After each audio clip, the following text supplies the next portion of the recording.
আপনারা উপস্থিত হয়েছেন এবং যারা ফেসবুক এবং ইউটিউবে লাইভে যারা অংশগ্রহণ করেছেন তাদের সবাইকে আন্তরিক অভিবাদন জানাচ্ছি। আজকে আমরা আলোচনা করব গতকালকে রেখে যাওয়া সেই জায়গা থেকে ধারাবাহিকভাবে ইনশাআল্লাহ। গতদিন আমরা আলোচনা করেছিলাম আল্লাহ রাসূলের দাওয়াতি জীবন। আজকে আলোচনা হবে আল্লাহ রাসূল যখন দাওয়াত শুরু করলেন তখন মক্কার কাফের কুরাইশরা কিভাবে তাকে বাধা দিয়েছিলেন, এই বাধার ধরনগুলো কেমন ছিল, এই বিষয়ে আজকে কিছু আলোচনা করব ইনশাআল্লাহ। তো আপনারা একটু মনোযোগ দিয়ে শুনবেন। আজকের ঘটনা কিন্তু অত্যন্ত গুরুত্বপূর্ণ।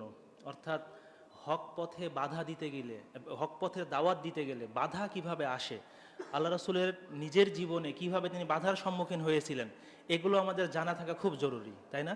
তাহলে আমরা নিজেদের ভিতরে স্পিরিট পাবো। তো আল্লাহ রাসূল সাল্লাল্লাহু আলাইহি ওয়াসাল্লাম দাওয়াতের জন্য একটা সময়কে তিনি খুব গুরুত্ব দিতেন, সেটা হচ্ছে হজের মৌসুম। হজের মাসের আগের পরের এই মাসগুলো হচ্ছে হারাম মাস, যুদ্ধ বিগ্রহ করা নিষিদ্ধ। তো আল্লাহ রাসূল চিন্তা করতেন যে এই মাসগুলোতে নিরবিচ্ছিন্নভাবে মানুষের মধ্যে আমি দাওয়াতি কাজ করব, কেউ আমাকে বাধা দিবে না।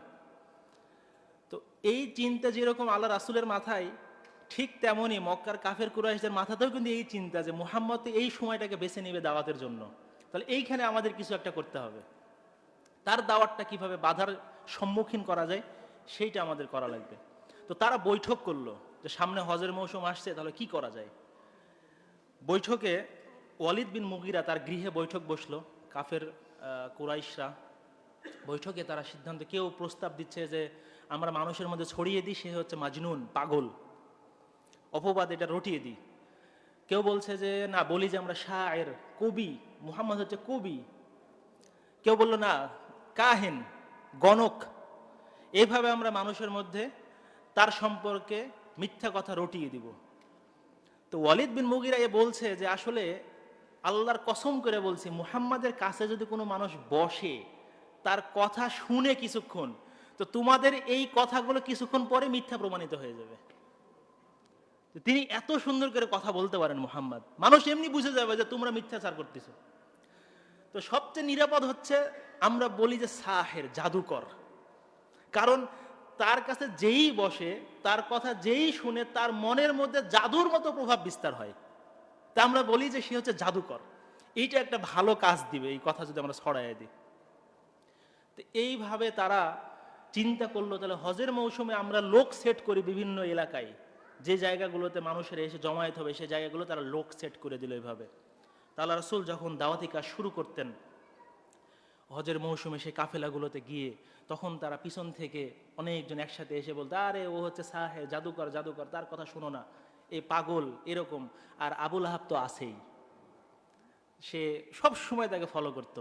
আবুল আহাব যে বলতো, ইয়া আইয়ুহান নাস, হে মানব জাতি, হে মানুষ, লা তুতিউহু, তাকে তোমরা আনুগত্য করো না, অনুসরণ করো না। ফাইন্নাহু সাবি, সে হচ্ছে ধর্মত্যাগী, কাযযাব, মিথ্যুক, তার কথা তোমরা শোনো না। আপন চাচা যখন এইভাবে কারো ব্যাপারে বলবে, তখন মানুষ তো অবশ্যই বিশ্বাস করবে। আর আবুল আহাব হচ্ছে নেতৃস্থানীয় মানুষ, আর তাদের মধ্যে একটা বদ্ধমূল ধারণা ছিল যে নেতৃস্থানীয় মানুষগুলো মিথ্যা কথা সাধারণত বলে না। তো তারা বিশ্বাস করতো এইভাবে। তো এইভাবে তাদের আল্লাহ রাসূলের দাওয়াতে বাধা দিত তারা।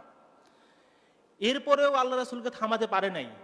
তারা শুধু সাহের বলেই ক্ষান্ত থাকেনি, বরং আরো অনেক কথা আল্লাহ রাসূলের বিপক্ষে তারা বলেছে, তাকে গালি দিয়েছে আল্লাহ রাসূলকে। যেমন বলেছে পথভ্রষ্ট, আল্লাহ রাসূল হচ্ছে পথভ্রষ্ট, সে হচ্ছে মিথ্যা রটনাকারী, ধর্মত্যাগী, গণক, জাদুকর, পাগল। এইভাবে যেই জায়গায় যেটা বললে বেশি ফায়দা দেবে সেই জায়গায় তারা সেটা বলছে। এভাবে আল্লাহ রাসূলকে অসংখ্য গালিগালাজ তারা করছে। এরপরেও আল্লাহ রাসূল থামে নাই। তারা দেখছে কোনোভাবেই কাজ হচ্ছে না। এইবার একজন বড় ব্যবসায়ী, কুরাইশ বংশের একজন বড় ব্যবসায়ী, যার নাম হচ্ছে নজর বিন হারেস, এ চিন্তা করলো যে অন্য বিকল্প কোনো একটা ব্যবস্থা করি। তো এ বড় ব্যবসায়ী ব্যবসার উদ্দেশ্যে সে ইরাকের হীরা নগরী, তৎকালীন সময়ে কিন্তু অত্যন্ত আপনার নাম করা একটা শহর হচ্ছে হীরা নগরী। এই হীরা নগরীতে গিয়ে বড় বড় যারা যোদ্ধা ছিল তাদের গল্প কাহিনী, যেমন রুস্তম, আপনারা সকলে জানেন বীর রুস্তমের গল্প, এই সমস্ত গল্পগুলো তারা শুনে শুনে সে এসে মানুষকে নিয়ে জমায়েত করে এই গল্পগুলো শোনাতো। দিয়ে বলতো মুহাম্মাদের কথার চেয়ে কতই না সুন্দর কথা আমাদের। এইভাবে সে মানুষকে জমায়েত করে গল্প বলতো। কিন্তু কোরআনের বাণী আর মানুষের রচিত গল্প জীবনে কি এক হবে? কোনোদিনই এক হবে না। এটা তো কাজ হচ্ছে না। এরপরে সে চিন্তা করলো তাহলে বিকল্প আরেকটা ব্যবস্থা করি। সেটা কি? সে কিছু দাসী সুন্দরী মহিলাকে ক্রয় করে নিয়ে আসলো। নিয়ে আসার পরে নাচ গানের ব্যবস্থা করলো। নাচ গানের ব্যবস্থা করে যাতে মানুষজন মুহাম্মাদের দাওয়াতের সেই বৈঠকে না বসে বরং নাচ গানে ব্যস্ত হয়ে থাকে, সেই নাচ গানের ব্যবস্থা তারা করলো। এমনকি যদি জানতে পারে যে এই ব্যক্তিটা মুহাম্মাদের কথা শুনে দাওয়াত কবুল করেছে, মহিলাদেরকে লাগিয়ে দিত তার পিছনে। যা কিছু প্রয়োজন তুমি করবা, তাও তাকে মুহাম্মাদের দল থেকে ফিরিয়ে নিয়ে আসতে হবে। এইভাবে নারীদেরকে লাগিয়ে দিল। এরকম তারা বাধা দেওয়া শুরু করলো। শুধু তাই নয়, যখন সূরা লাহাব নাজিল হলো, গতকালকে একটু আলোচনা করেছিলাম, তখন আবু লাহাবের স্ত্রী উম্মে জামিল অত্যন্ত রাগান্বিত হয়ে গেল সূরা লাহাব নাজিল হওয়ার কারণে। সে একটা পাথর খণ্ড নিয়ে কাবা গৃহে যাচ্ছে আল্লাহ রাসূলকে মারার জন্য। কিছু দূর যাওয়ার পরে আল্লাহ রাসূল সেখানে আছে, কিন্তু সে দেখতে পায় না। আল্লাহর ইচ্ছায় সে দেখতে পায়নি। তখন সে রাগান্বিত হয়ে, সে কিন্তু কবি ছিল, আবু লাহাবের স্ত্রী, সে কবিতা আল্লাহ রাসূলের বিপক্ষে রচনা করে মানুষকে লেলিয়ে দিত আল্লাহ রাসূলের বিপক্ষে। তো সে তখন একটা কবিতা রচনা করলো এইভাবে, আল্লাহ রাসূলের নাম কি? মুহাম্মদ, তাই না? প্রশংসিত। সে বলছে মুজাম্মামান আসাইনা ওয়া আমরহু আবাইনা ওয়া দীনাহু কলাইনা। একটা কবিতা রচনা করে ফেললো। বলছে যেহেতু মুহাম্মদ নাম, তাহলে ওর বিপরীতে সে একটা নাম দিল, সেটা হচ্ছে মুজাম্মাম, মানে হচ্ছে নিন্দিত। বলছে নিন্দিতকে আমরা অবাধ্যতা করি, ও আমরহু আবাইনা, তার আদেশগুলোকে আমরা মানি না, ও দীনাহু কলাইনা, এবং তার দিনকে আমরা ঘৃণা বশে পরিত্যাগ করি। এভাবে সে রাগ করে এই কবিতা রচনা করে চলে আসলো। এভাবে ব্যঙ্গ কবিতা রচনা করা শুরু করলো, এভাবে বাধা দেওয়া শুরু করলো। কোনোভাবে আল্লাহ রাসূলকে দমাইতে পারে না তারা। এইবার তারা যত বাধা দেয় ততই কিন্তু আল্লাহ রাসূলের দাওয়াত ছড়িয়ে যেতে লাগে। একটা জিনিস চিন্তা করবেন, বাধা যত আসবে মানুষের কাছে কিন্তু দাওয়াত ছড়াবে তত বেশি। তো আল্লাহ রাসূলের ক্ষেত্রেও ঠিক তেমনটাই হয়েছে। তো সুদূর মদিনাতে চলে গেল এই দাওয়াতের কথাগুলো। তখন মদিনার ইহুদিরা, তারা বড় বড় পণ্ডিতরা এসে আল্লাহ রাসূলকে পরীক্ষা নিতে চাইলো, যে আল্লাহ এর একটা পরীক্ষা নিয়ে আসলেই সে নবী নাকি সে জাদুকর, পরীক্ষা নিতে চাইলো। এসে এবার বলে, আচ্ছা আপনি বলেন তো, কোন নবীর শাম থেকে বিতাড়িত করে মিশরে বিতাড়িত করা হয়েছে, এবং তার শোকে তার বাবা, সেও নবী ছিল, অন্ধ হয়ে গিয়েছিল কান্না করতে করতে, বলেন দেখি। আল্লাহ রাসূলকে জিজ্ঞাসা করলো তারা। এটা কিন্তু অত্যন্ত কঠিন একটা প্রশ্ন, কারণ তাওরাত কিতাবটা নাজিল হয়েছে কোন ভাষায়? হিব্রু ভাষায়। আর এইটা ইহুদিদের নিজস্ব ভাষা। এই ভাষা মদিনা বলেন, মক্কা বলেন, কোনো মানুষ কিন্তু জানতো না হিব্রু ভাষা। মক্কার মানুষ হিব্রু ভাষা জানার প্রশ্নই আসে না।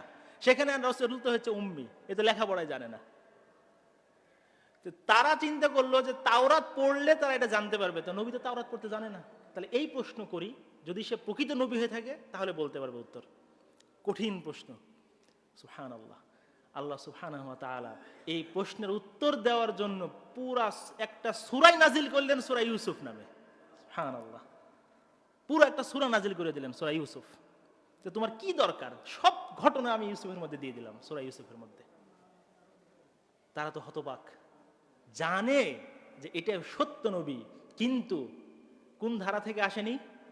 ইসহাক আলাইহিস সালামের ধারা থেকে আসেনি, এসেছে কোন ধারা থেকে? ইসমাঈল আলাইহিস সালামের ধারা থেকে এসেছে। মানতে রাজি না।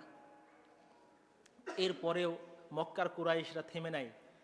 তো ইহুদিরা মক্কার কুরাইশদেরকে একটা বুদ্ধি দিল, যে মুহাম্মাদকে ঠেকানোর একটা বুদ্ধি তোমাদেরকে দিই। যে কি বুদ্ধি?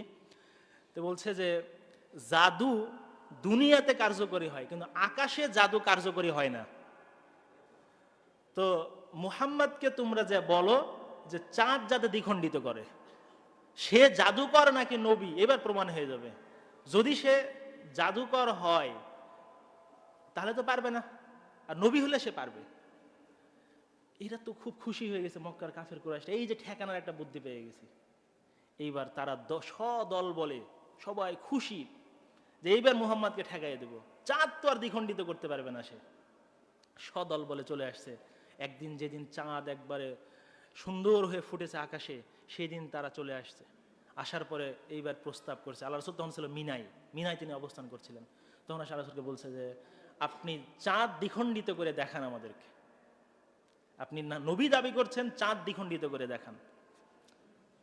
এটা তো কঠিন ব্যাপার। আল্লাহু আকবার। তিনি যে আল্লাহ রাসূল, আল্লাহর পক্ষ থেকে মুজিজা, আল্লাহ রাসূলের ইশারায় চাঁদ দ্বিখণ্ডিত হয়ে গেল পূর্ব পশ্চিমে। সুবহানাল্লাহ। তারা হতবাক হয়ে গেল। যখন চাঁদ দ্বিখণ্ডিত হয়ে গেল তখন বলে যে হচ্ছে সবচেয়ে বড় জাদুঘর। তখন আর স্বীকার করে না।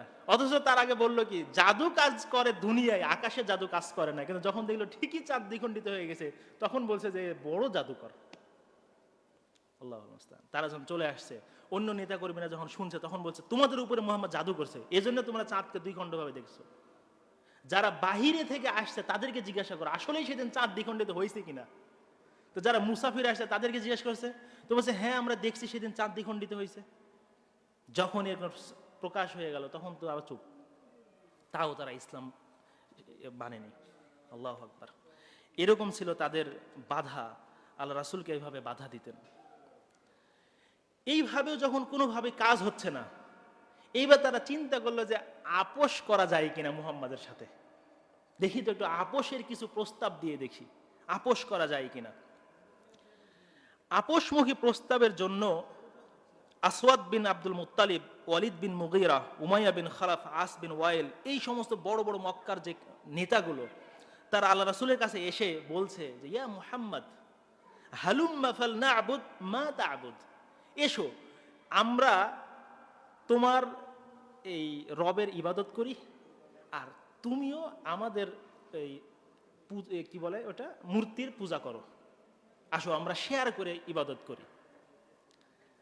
তারপর বলছে ফানাশতারিকু নাহনু ওয়া আনতা ফিল আমর, আর এই বিষয়ে আমরা এবং তোমরা সকলে অংশীদার স্থাপন করি, মানে শরীক হয়ে ইবাদত করি।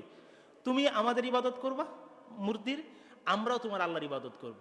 এভাবে আপোষ প্রস্তাব সুন্দর। এরপরে আরো কিছু বলল যে তুমি যদি ইবাদত করতে নাই চাও তো তুমি এক কাজ করো, তুমি শুধু আমাদের মূর্তিকে যাই একটু চুমা খাবা, তাহলেই হবে, তাহলে আমরা তোমাকে সত্য বলে মেনে নিব, যা শুধু চুমা খাবা। আরো বলল যে যদি এটাও না করতে চাও তাহলে আমরা এক কাজ করি যে 1 বছর তুমি লাত, উজ্জা, মানাত, হোবল এগুলোর ইবাদত করবা, আর 1 বছর আমরা তোমার আল্লাহর ইবাদত করব। এভাবে আল্লাহ রাসূলকে প্রস্তাব দিলেন যে 1 বছর করে ইবাদত করব, পরে যারটা ভালো লাগবে তারটা গ্রহণ করা হবে। আল্লাহ রাসূল কি এটা গ্রহণ করেছিলেন?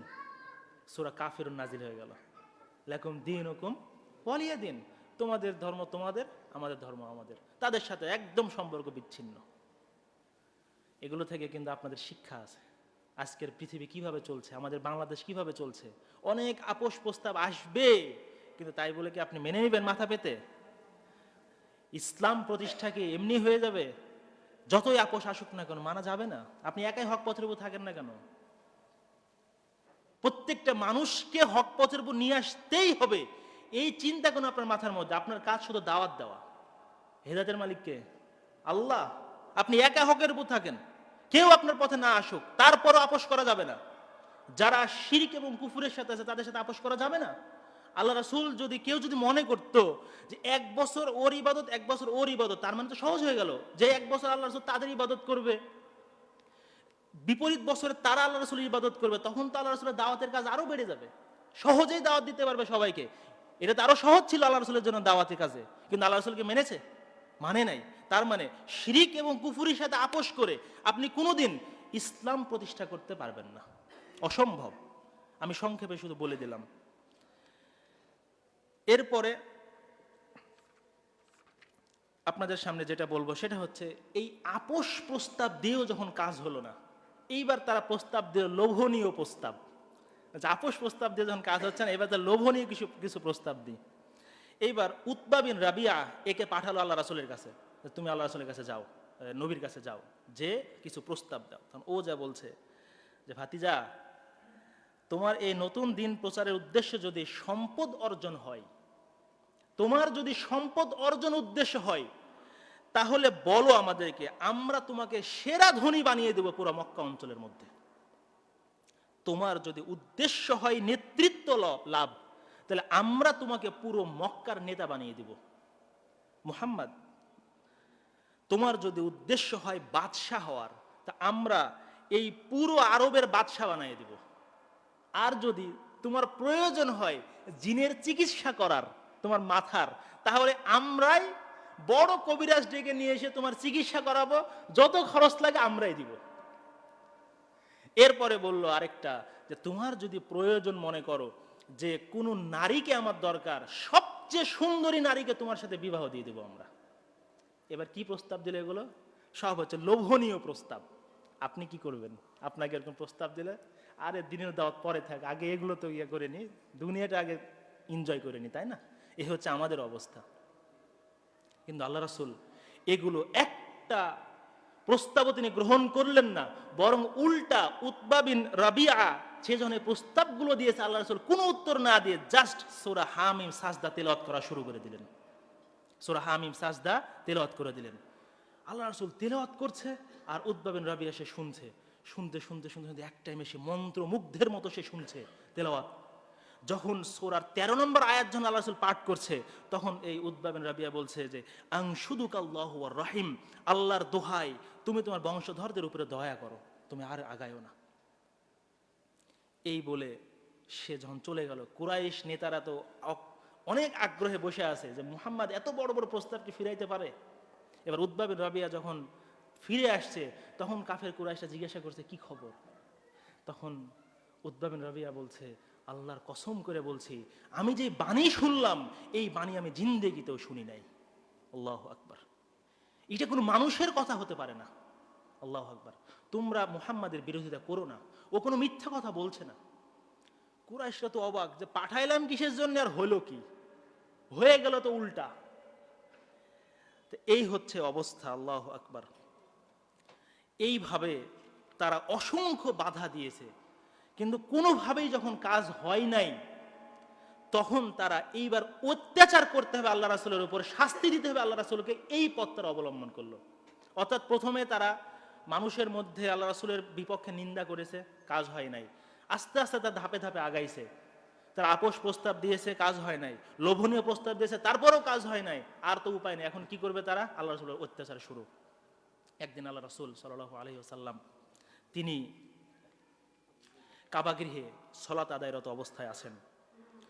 ঠিক এরকম মুহূর্তে উকবা বিন মুতঈম, একজন মক্কার কাফের কুরাইশ, সে এসে আল্লাহ রাসূলের গলায় জোরে একটা কাপড় পেঁচিয়ে ধরলো।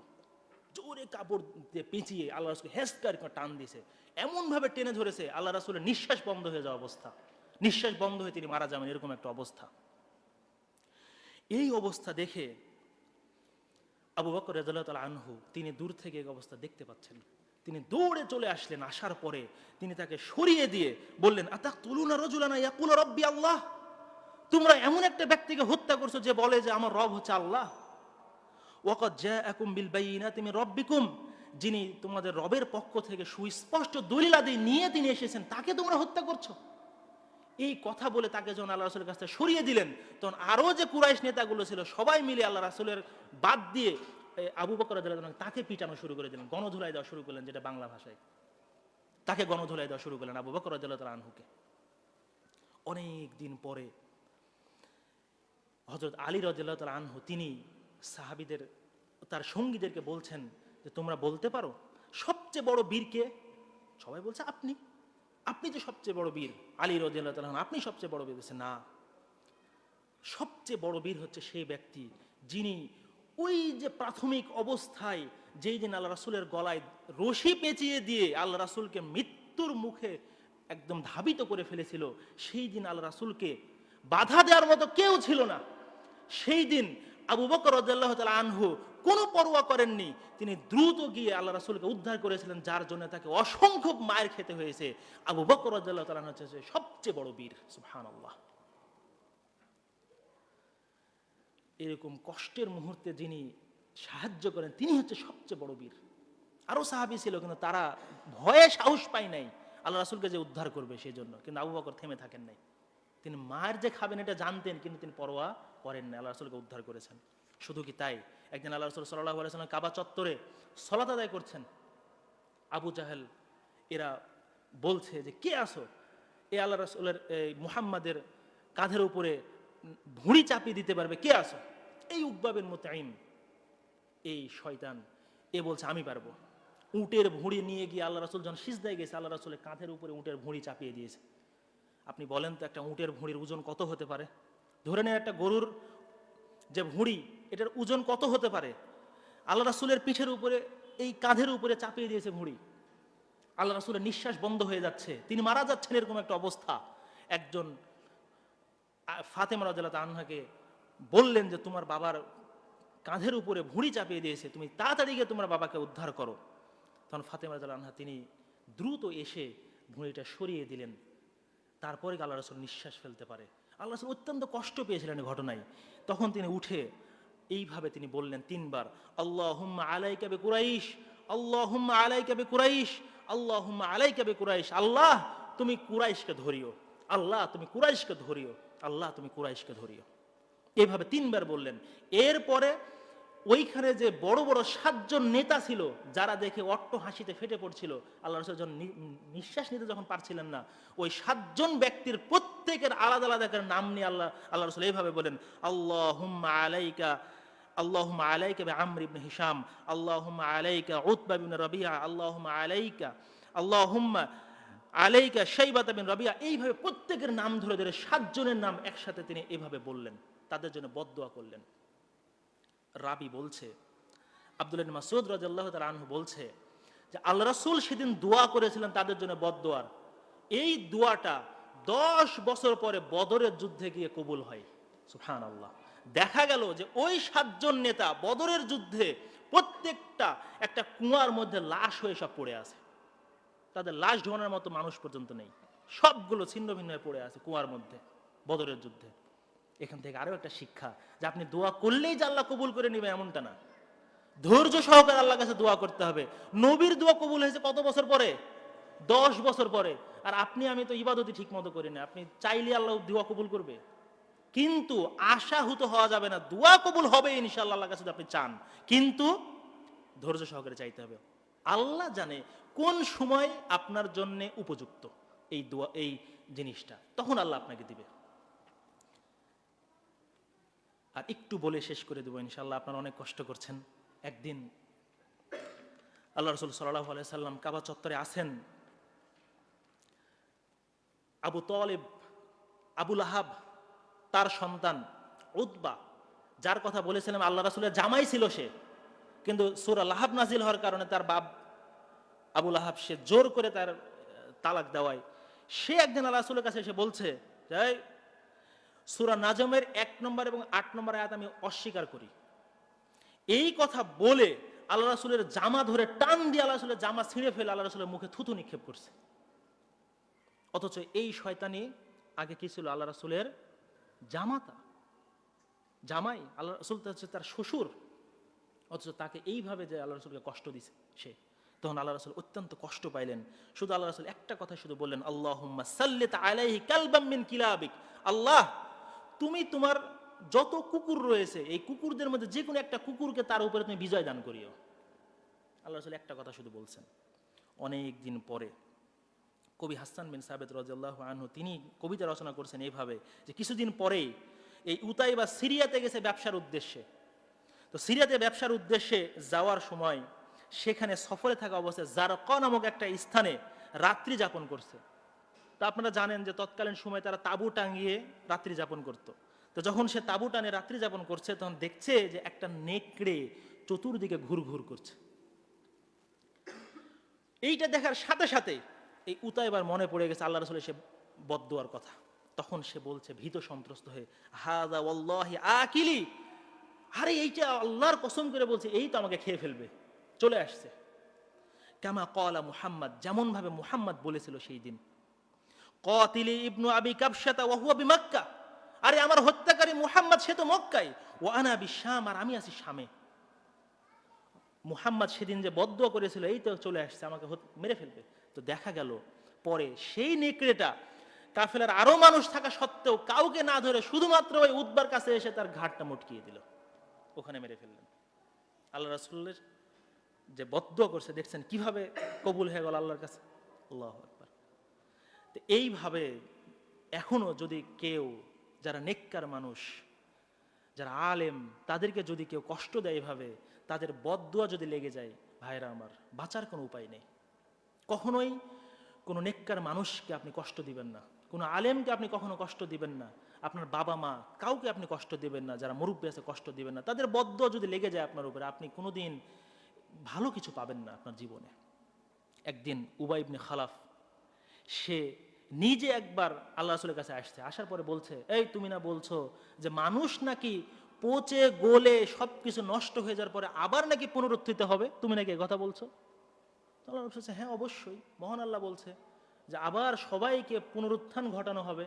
তখন সে কি করেছে, হাড়, পচা হাড় আপনার পিষে গুঁড়ো করে সেগুলো নিয়ে এসেছে, দুর্গন্ধযুক্ত পচা হাড়। এই যে পচা হাড়গুলো আছে দিয়ে আল্লাহ রাসূলের মুখে এভাবে ছিটিয়ে মেরেছে। এইভাবে উবাই ইবনে খালফ সে নিজে আল্লাহ রাসূলকে কষ্ট দিয়েছে। ভাইরা আমার, এইভাবে আল্লাহ রাসূলের উপরে অসংখ্য নির্যাতন নেমে এসেছে। আপনারা যদি ধৈর্য ধরেন, আমি আর 2 মিনিট কথা বলে শেষ করে দেবো ইনশাআল্লাহ। একদিন আল্লাহ রাসূল সাল্লাল্লাহু আলাইহি সাল্লাম সালাত আদায় করছিলেন। তার আগের ঘটনা বলি, আবু জাহাল সে তার নেতৃবৃন্দের কাছে বলছে যে আবার যদি মুহাম্মদকে সালাত আদায় করতে দেখি, তাহলে আমি নিজে গিয়ে এই পা দিয়ে তার ঘাড়ের উপরে দিয়ে পিষে দিব তার মাথা। এই কথা সে বলছে। তো একদিন আল্লাহ রাসূল কাবা চত্বরে তিনি সালাত আদায় করছেন, তখন আবু জাহাল ওখানে আসছে। তো মক্কার আরো যারা মানুষজন আছে তারা তখন আবু জাহালকে উস্কে দিছে, এই আবু জাহাল, তুমি না শপথ করেছো যে মুহাম্মদকে যদি সালাত আদায় করতে দেখো তাহলে তার মাথার উপরে পা দিয়ে তুমি পিষে দিবা। তাকে উস্কে দিছে। এইবার আবু জাহাল আগাচ্ছে আল্লাহ রাসূলের দিকে, আল্লাহ রাসূলকে শাস্তি দেওয়ার জন্য। আল্লাহ রাসূলের কিছু দূর যাওয়ার পরেই যখন আল্লাহ রাসূল নিকটবর্তী হয়েছে, ঠিক এরকম মুহূর্তে আবু জাহাল নিজেকে বাঁচানোর চেষ্টা করছে, এভাবে নিজে নিজে একা একা হাত দিয়ে বাঁচানোর চেষ্টা করছে। পরে পিছিয়ে চলে আসছে আবার। তখন তাকে জিজ্ঞেস করছে, তুমি এভাবে পিছিয়ে চলে আসলা কেন? কি হয়েছে তোমার? তুমি এভাবে পিছিয়ে চলে আসলা কেন? তখন বলছে, আল্লাহর কসম করে বলছি, আমি যখন মুহাম্মাদের দিকে এগিয়ে গেলাম তখন দেখছি বিশাল একটা অগ্নিকুণ্ড আমাকে ধরে নিচ্ছে, একবার আগুন দিয়ে আমাকে জ্বালিয়ে দেবে, এই জন্য ভয়ে পিছিয়ে চলে আসছে। আল্লাহু আকবার। আল্লাহ রাসূল সাল্লাল্লাহু আলাইহি ওয়াসাল্লাম তখন বললেন যে লাউ দানা মিন্নি, যদি আবু জাহল আমার নিকটবর্তী হতো তাহলে লাখতাতাফাতহুল মালাইকাতু উদওয়ান উদওয়ান, তাহলে ফেরেশতারা তার পুরো শরীরের একটা একটা করে অঙ্গ একদম ছিঁড়ে নিয়ে নিত এইভাবে, যদি তখন আবু জাহল আমার নিকটবর্তী হতো তাহলে। আল্লাহু আকবার। এরকম ঘটনা অসংখ্য ঘটেছে আল্লাহ রাসূলের সাথে। মক্কার জীবন এত সহজ ছিল না আল্লাহ রাসূলের, এত বাধার সম্মুখীন হয়েছেন তিনি। আল্লাহু আকবার। আল্লাহ আমাদেরকে হক পথের উপর টিকিয়ে রাখা তৌফিক দান করুক, আল্লাহুম্মা আমিন। যত বাধাই আসুক আমরা হকের উপরে টিকে থাকবো ইনশাআল্লাহ। মৃত্যু পর্যন্ত আমরা হক থেকে পিছুপা হব না ইনশাআল্লাহ, যতই বাধা আসুক না কেন। আমাদের নবী যেখানে সংগ্রাম করেছেন, এত বাধার সম্মুখীন হওয়ার পরেও তিনি এই দাওয়াত থেকে, দাওয়াতের ময়দান থেকে তিনি পিছু হটেন নাই। আমরা কেন হটবো তার উম্মত হয়ে? আমরা অবশ্যই হকের দাওয়াত সব জায়গাতে ছড়িয়ে দেবো ইনশাআল্লাহ। বলে ইনশাআল্লাহ। আল্লাহ তুমি আমাদের কবুল করে নাও, আল্লাহুম্মা আমিন। হে আল্লাহ, তুমি আমাদের সবাইকে তোমার ইমানের উপরে টিকে থাকার তৌফিক দান করো, আল্লাহুম্মা আমিন। আমরা যারা বেঁচে আছি, আমরা যারা তোমার ইমানের উপরেই আমাদের মৃত্যুবরণ হয়, সেই তৌফিক দান করো, আল্লাহুম্মা আমিন। যারা মারা গেছে সকলের কবরের শাস্তিগুলো আল্লাহ তুমি মাফ করে দাও, আল্লাহুম্মা আমিন। আর যারা অসুস্থ তুমি তাদেরকে আরোগ্য দান করো, আল্লাহুম্মা আমিন। যারা বেপথে আছে তাদেরকে তুমি হেদায়েত দান করো, আল্লাহুম্মা আমিন। أقول قولي هذا أستغفر الله لي ولكم ولسائر المسلمين من كل ذنب فاستغفروه واتوبوا إليه إنه هو التواب الرحيم. سبحانك اللهم وبحمدك أشهد أن لا إله إلا أنت أستغفرك وأتوب إليك. السلام عليكم ورحمة الله وبركاته.